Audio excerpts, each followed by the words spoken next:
주님, 아침에 주님 앞에 나와서 간절히 원하는 것은 저희가 주님을 더욱더 사랑하는 것입니다. 이 시간을 주님께 드리는 것은 저희가 저희의 인생에 가장 중요하며 그리고 첫 자리에 있는 분이 바로 예수님이라는 사실을 고백하고 싶기 때문입니다. 그리고 예수님께서 계속해서 그렇게 우리의 삶의 중심을 잡아주시기를 간구하는 마음으로 주님의 말씀 앞에 섭니다.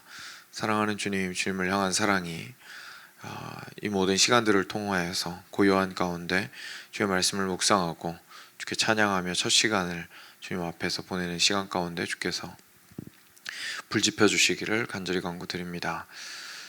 저희가 주님을 향한 사랑이 우리의 삶의 동기가 될 수 있도록 해주시고 실제로 삶을 힘있게 살아나갈 수 있는 동력이 될 수 있도록 하여 주시기를 간절히 간구드립니다. 주님, 오늘도 말씀하여 주시옵소서.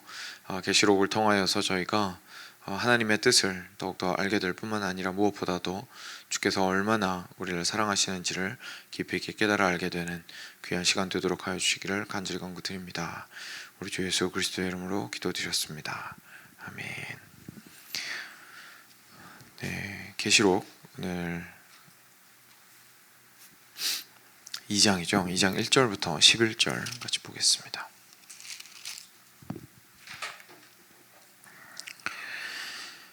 2장 1절부터 11절 같이 교독하겠습니다. 제가 먼저 한 절을 읽고 여러분 읽어주시기 바랍니다.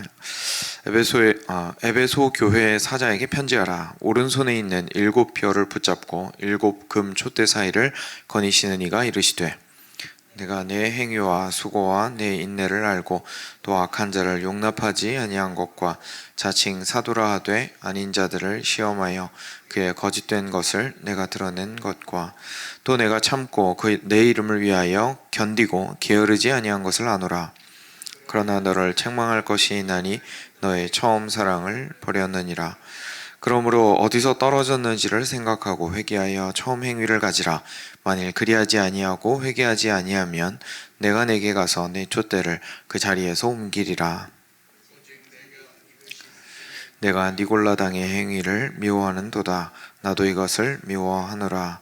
귀 있는 자는 성령이 교회들에게 하시는 말씀을 들을지어다. 이기는 그에게는 내가 하나님의 낙원에 있는 생명나무의 열매를 주어 먹게 하리라.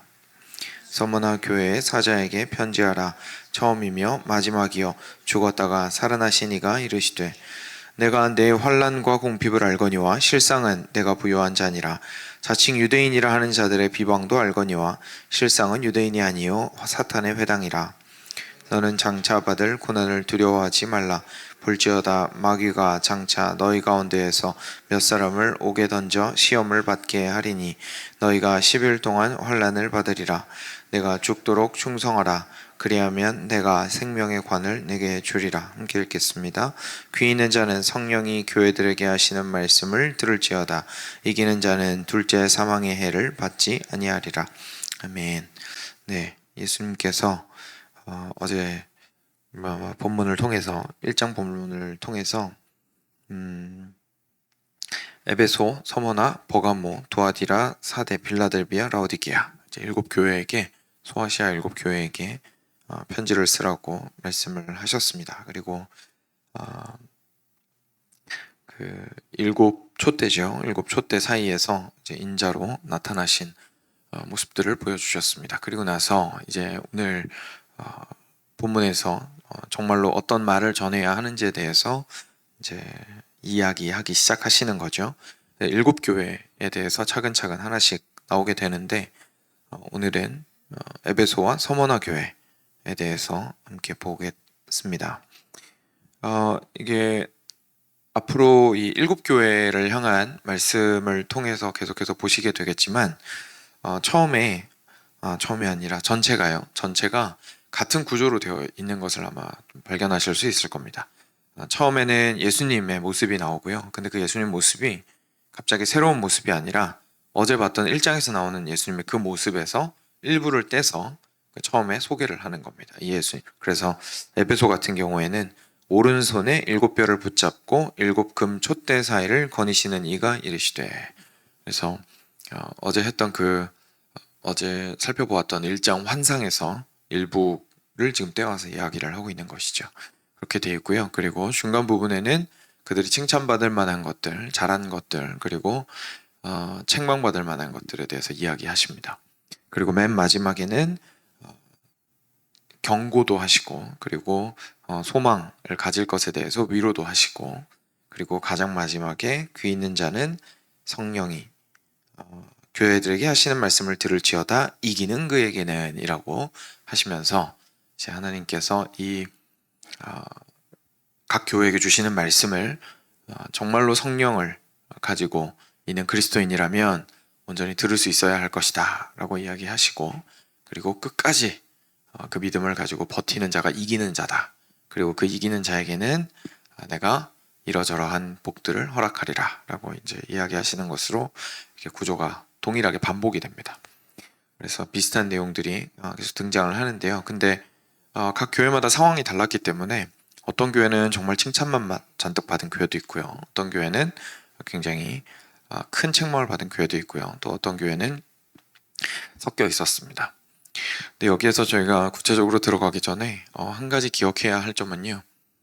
교회에 대한 이야기에서 결국 저희들의 모습을 볼 수 있는 부분이 여기서 지금 사도 요한에게 나타나셔서 예수님께서 각 교회들에게 하실 말씀을 또는 전달하고자 하시는 말씀을 보여주시고 들려주실 때 결국 그 교회들이 이 땅 가운데에서 세상을 맞서서, 그리고 사탄을 맞서서, 그리고 죄를 맞서서 영적인 전투 중에 있는 교회라는 사실을 저희가 기억할 필요가 있습니다.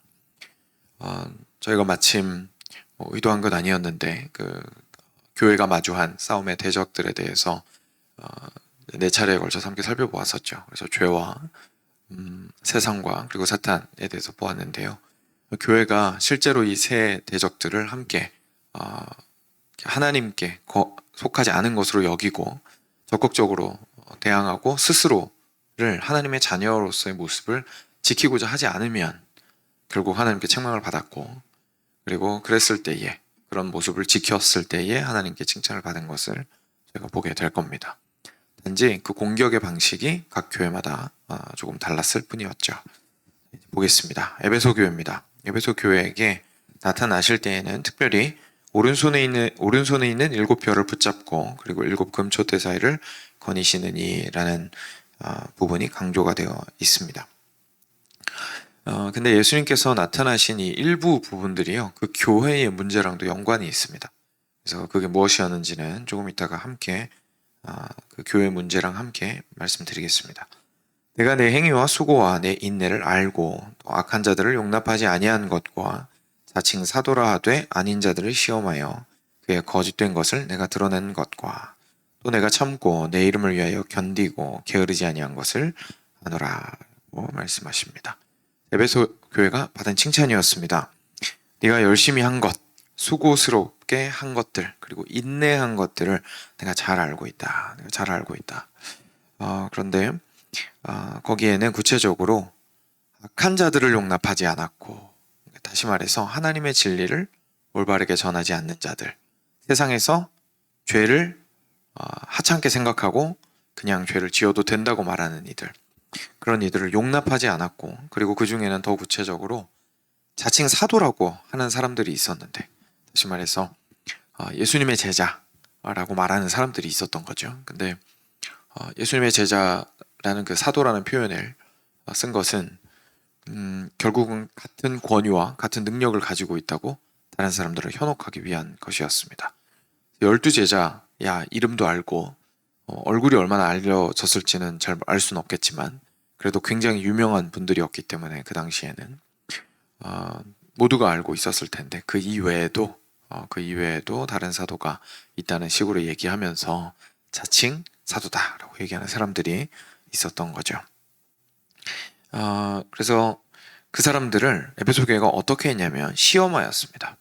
다시 말해서 테스트했습니다. 이 사람들이 진짜 사도인지 분별했다는 얘기입니다. 그래서 정말로 사도들인지 분별을 하여서 그들이 거짓되다는 사실을 밝혀냈습니다. 이렇게 드러냈습니다. 그리고 내가 참고 내 이름을 위하여 견뎠고 게으르지 아니하였다라는 것으로서 칭찬을 받는 것을 볼 수가 있습니다. 저희가 보통 하나님 앞에서 칭찬을 받는 것들에 대해서 생각을 할 때에 하나님을 위해서 어떤 성과를 크게 이루어냈을 때, 멋진 일을 해냈을 때, 그래서 저희 눈에 보기에는 아무래도 하나님의 일은 교회에서 이루어지는 것 같으니까 교회 안에서 교회를 위해서 큰 일을 하게 되면 하나님께서 기뻐하시고 칭찬을 해주실 것이다 라고 이제 생각을 쉽게 할 수가 있는데요. 그런데 말씀이 계속해서 이야기하는 것은 결국 교회가 성장한다는 것의 의미는 교회가 건강하다는 거고, 건강한 교회라는 것은 결국 진리와 사랑 안에 올바로 서 있다라는 뜻입니다. 그래서 지금 에베소 교회는 진리의 측면에서 굉장히 탁월한 모습을 보였던 것이죠. 그래서 이 진리의 모습이 교회 안에서 탁월하게 드러나는 것은 하나님께서 참 기뻐하시는 것입니다. 이 진리의 모습이 드러날 때에는 다른 반대편에 있는 거짓이 밝히 드러나는 효과가 있습니다. 빛이 밝으면 어둠이 설 자리를 잃어버리게 되고, 빛이 밝기만 한 것이 아니라 올바르게 분별할 수 있는 능력을 충분히 발휘하게 될 수가 있으면 그 교회가 굉장히 탄탄해질 수가 있겠죠. 우리가 어쩌면 교회라고 생각할 때에 진리가 올바르게 서 있어야 한다는 것에 대해서 단지 강단에서 선포되는 말씀이나 깨닫는 내가 깨닫는 말씀 수준에서 생각했을 수 있습니다. 근데 그렇지 않고요. 진리가 교회 안에서 올바로 선다는 것은 진리로 모든 것을 분별한다라는 뜻입니다. 그래서 그것이 곧 우리가 그 말씀으로 다스림을 받는다라는 얘기겠죠.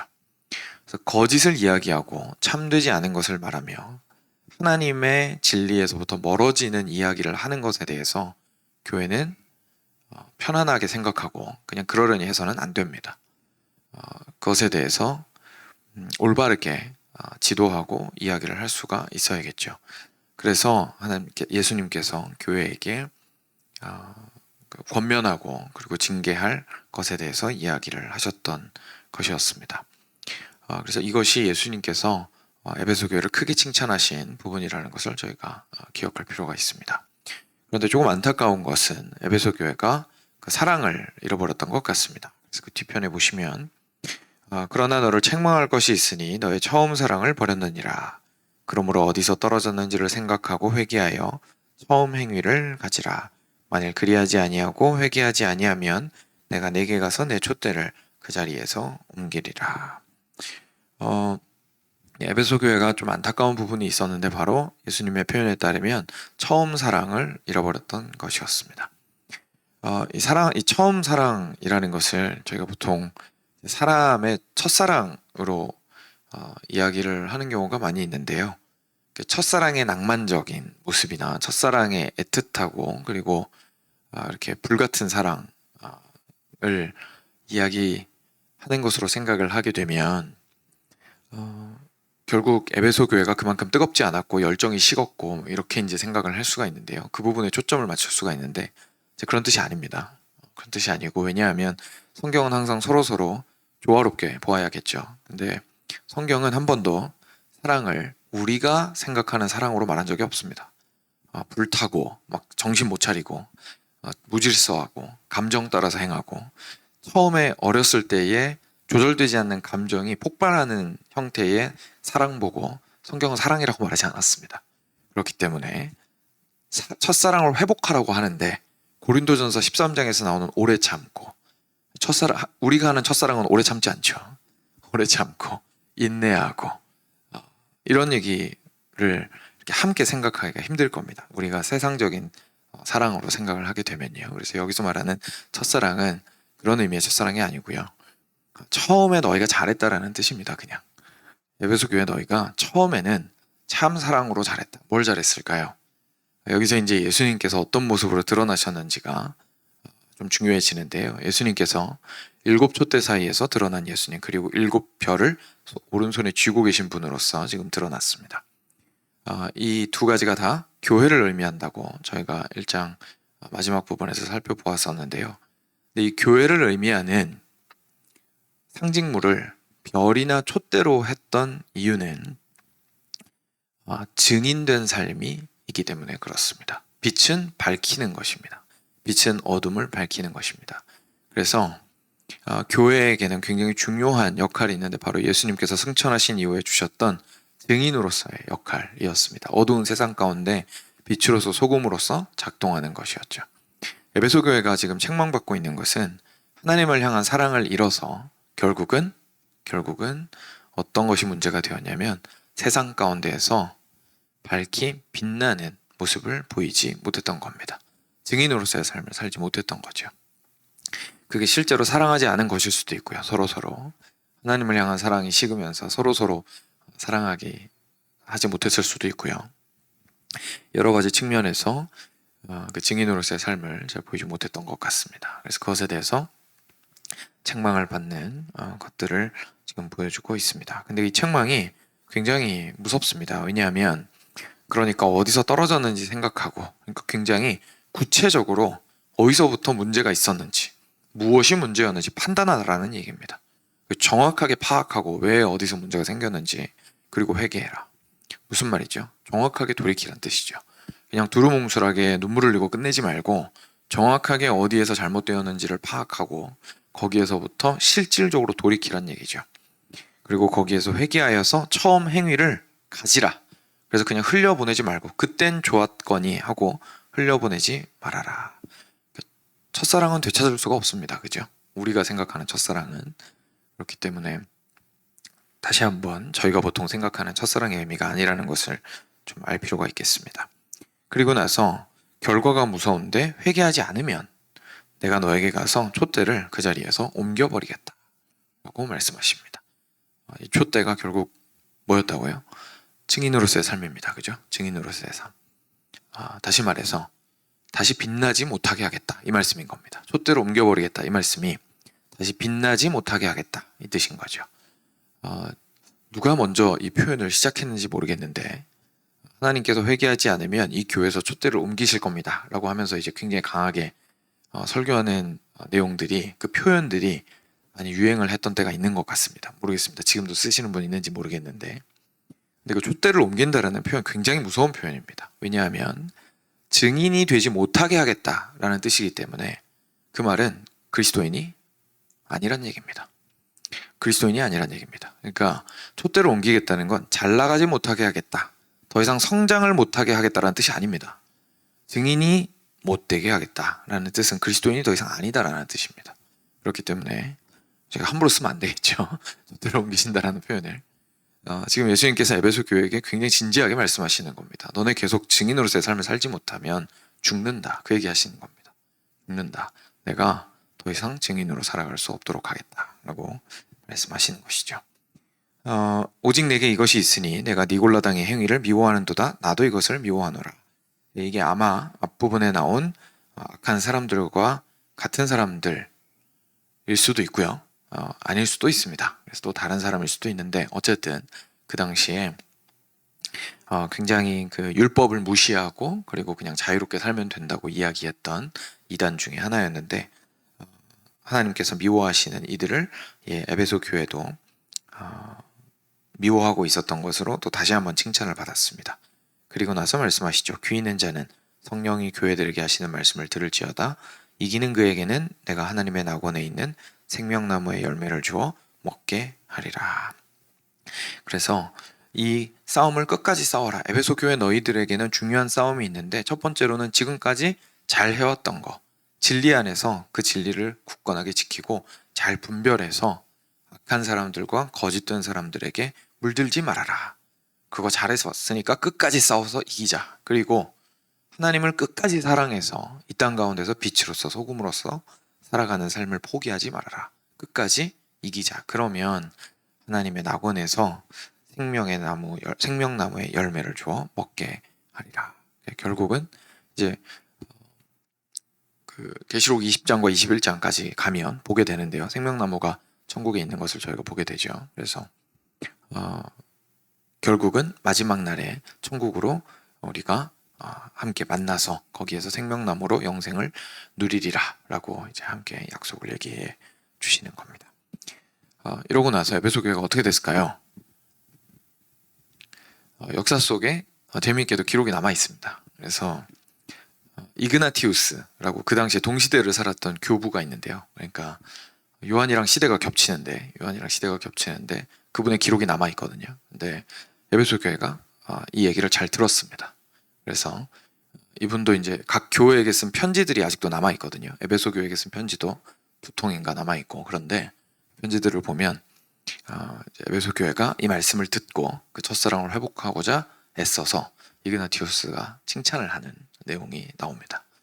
그래서 교회가 이 땅 가운데 있을 때에 책망을 예수님께로부터 이렇게 받게 됩니다. 그런데 오늘 예수님 말씀하신 것처럼 처음 행위가 무엇인지를, 어디서부터 떨어졌는지를 다시 한번 파악하고, 그리고 온전히 회개하고 돌이킬 때에 정말 주님께서 기뻐하시는 교회가 계속 될 수 있다는 거 기억할 필요가 있겠습니다. 두 번째, 서머나 교회입니다. 짧게만 살펴보겠습니다. 서머나 교회는 처음이며 마지막이요 죽었다가 살아나신 이가 말씀하십니다. 아까 말씀드렸던 것처럼 예수님이 어떤 모습으로 드러나시는지가 교회 상황이랑 연관이 되어 있습니다. 좀 이따 지금 보시겠지만 본문에서 서머나 교회는 죽도록 힘들었던 것 같습니다. 그 핍박이 굉장히 강한 교회였던 것 같습니다. 그래서 정말 목숨이 간당간당한 상태였던 거죠. 그래서 예수님께서 어떤 예수님으로 나타나셨냐면 죽었다가 살아나시니, 그리고 처음이며 마지막이신 이, 다시 말해서 생명과 죽음 모두를 붙들고 계신 예수님께서 말씀하십니다. 내가 너의 환난과 궁핍을 알거니와 실상은 내가 부요한 자니라. 자칭 유대인이라 하는 자들의 비방도 알거니와 실상은 유대인이 아니요 사탄의 회당이라. 너는 장차 받을 고난을 두려워하지 말라. 보시면 얼마나 좀 힘든 일이 많이 있었을 것 같은지 상상이 되시죠? 처음에는 그리스도인들이 그렇게까지 심한 핍박을 받지 않았습니다. 왜냐하면 이방인들 입장에서 초대 그리스도인들은 그냥 유대인들이었어요. 그냥 유대인들이었거든요. 왜냐하면 실제 예수님 제자들 다 유대인들이었으니까요. 뭐 유대인들이 그냥 자기들끼리 또 토론하나 보다. 맨날 말 많더니 뭐 그냥 또 말 많네. 이러고 이제 지나갔단 말입니다. 근데 세력이 확장이 되고, 그리고 무엇보다도 유대인들의 입장이 바뀌기 시작했습니다. 유대인들이 가면 갈수록 혐오하기 시작한 거예요. 물론 예수님 때부터도 싫어했지만 갈수록 이 그리스도교라는, 기독교라는 세력에 대해서 굉장히 미워하게 된 거죠. 그러면서 예수님 때 그랬던 것처럼 계속해서 로마 정부랑 함께 붙어가지고 기독교를 탄압하는데 많은 역할들을 유대인들이 했습니다. 그래서 방금 여기 나오는 자칭 유대인이라 하는 자들이라는 사람들이요, 유대인이 아닌데 유대인이라고 말한다라는 뜻이 아니고요, 지금 비꼬는 겁니다. 그들이 스스로를 유대인이라고 하는데, 유대인 맞는 겁니다. 유대인 맞는데, 그러면서 자기를 유대인이라고 하는데 하는 짓을 보니까 유대인이 아니라는 거죠. 사탄의 회당에 불과하다는 겁니다. 사탄의 종이 되어서 함께 모여서 하나님의 교회를 대적하고 있는 자들이다 라고 굉장히 책망을 하면서 그들이 주는 그 핍박을 너희 서머나 교회가 많이 받고 있구나 라고 이야기를 하고 있습니다. 이것도 기록이 남아 있습니다. 폴리캅이라고 요한의 제자 있거든요. 그래서 그분이 남긴 글이 있는데, 이분이 실제 서머나 교회의 목사였습니다. 서머나 교회를 담임하셔서 목양을 하시다가 순교하셨습니다. 핍박을 너무 많이 받아서. 그리고 옥에도 여러 번 들어가시고 그러셨었는데, 실제로 이 서머나 교회 핍박이 굉장히 그래서 심했던 것을 저희가 보게 됩니다.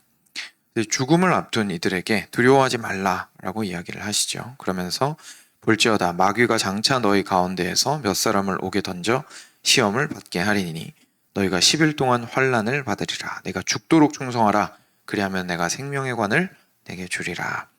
그래서 뭐 옥에 던져져 10일 동안 환난을 받으리라라는 말씀이 말 그대로 10일일 수도 있겠지만, 근데 요한계시록 전체가 사실 상징으로 대부분 되어 있기 때문에 아마 이 열흘이라는 것을 다니엘서 시험으로 보통 생각을 합니다.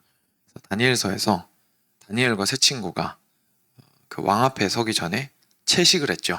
채식을 한 기간이 열흘이었습니다. 열흘이었는데 그 시험이랑 서머나 교회가 지금 당하고 있는 시험이 사실 비슷하죠. 뭐냐면 결국 세상 한복판에서 주변 사람들이 다 손가락질하고 심지어 목에 칼을 들이밀면서 너 그러면 죽는다 라고 협박을 하고 있을 때에도 나는 여전히 하나님의 백성으로서의 자리를 지키리라 라고 하면서 버텨야 하는 시험 시험이라는 측면에서 다니엘의 시험과 동일한 시험이라고 볼 수가 있습니다.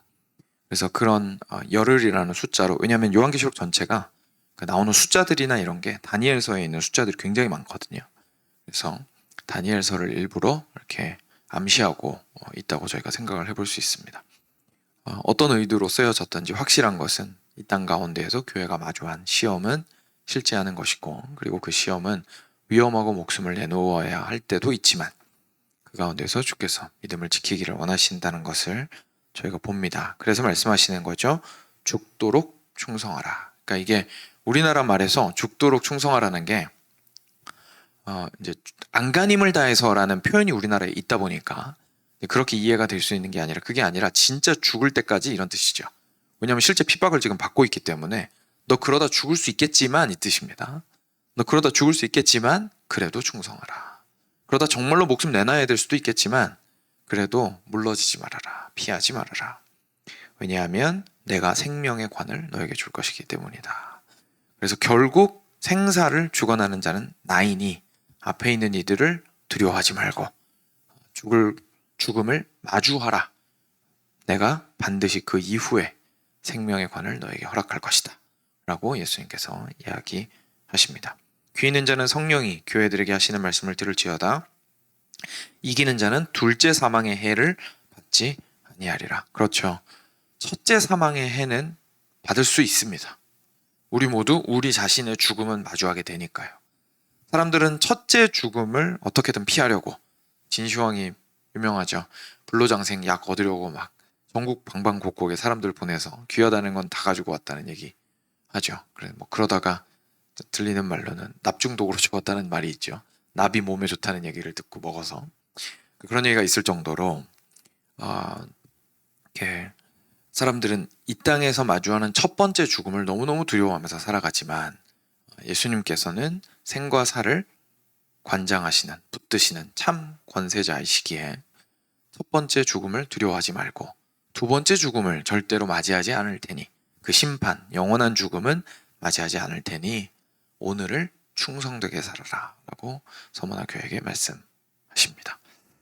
사랑하는 여러분, 저희가 계속해서 앞으로 나머지 5교회도 살펴보겠지만요, 특히 오늘 에베소 교회와 서머나 교회를 통해서 하나님께서 우리 삶 속에서 책망하시는 부분들, 그리고 우리를 다시 한번 돌이켜보게 하시는 부분들이 있으리라 생각을 합니다. 우리가 혹시나 빛으로 소금으로서의 삶을, 하나님을 사랑하는 그 사랑의 마음이 식어버려서 그런 삶을 살아가지 못하고 있다면 다시 한번 주님 앞에 처음 행위를 되찾는 것이 필요할 겁니다. 그리고 우리가 죽음이 두려워서, 고통이 두려워서 그리스도인으로서의 정체성을 꺾고 있다면 사실은 죽기까지 저희가 저희의 그리스도인으로서의 모습을 온전히 지키는 것이 참 필요할 겁니다. 왜냐하면 결국 이 마지막을 붙드시는 분은 예수 그리스도이시기 때문입니다. 같이 기도하겠습니다. 들으신 말씀 기억하시면서 함께 기도하겠습니다.